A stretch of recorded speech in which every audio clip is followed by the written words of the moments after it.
বিশ্বকাপ স্কোয়াডে ব্রাজিলের যে 7জন ফুটবলার একেবারে দলে জায়গা করে নিতে পারে তাদেরকে চলুন এক নজরে দেখে আসি এবং ভিডিওটি না টেনে সম্পূর্ণ দেখার জন্য আপনাদের সকলের কাছে অনুরোধ রইল। এক নম্বরে রয়েছেন অ্যালিসন বেকার, যিনি কিনা প্রিমিয়ার লিগে দুর্দান্ত পারফরমেন্স করে চলেছেন, রাখছেন ক্লিন শিট এবং দুর্দান্ত পারফরমেন্স। এ কারণে কোচ কার্লো আনচেলত্তি তাকে 2026 বিশ্বকাপের স্কোয়াডে জায়গা রাখবেন। তারপরে যাদের জায়গা থাকবেন ভিনিসিয়াস জুনিয়র এবং রাফিনহা, কারণ তারা তাদের লিগে দুর্দান্ত পারফরমেন্স এবং ব্যালন ডি'অরের শীর্ষে থাকছে। এ কারণে কোচ কার্লো আনচেলত্তি তাদেরও জায়গা রাখবেন।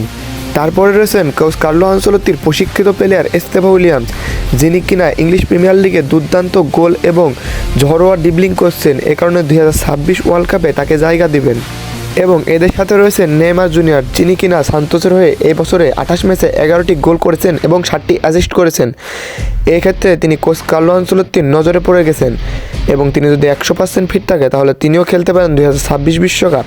তো আপনাদের কাছে কি মনে হয়, এরা কি বিশ্বকাপে ভালো কিছু করতে পারবে, নাকি বিশ্বকাপ আসার আগেই আবার তারা খেয়ে হারিয়ে ফেলবে? এবং আপনাদের যদি এরকম স্পোর্টস কোয়ালিটির ভিডিও ভালো লেগে থাকে তাহলে আমার চ্যানেলটি সাবস্ক্রাইব করে পাশে থাকুন। ধন্যবাদ।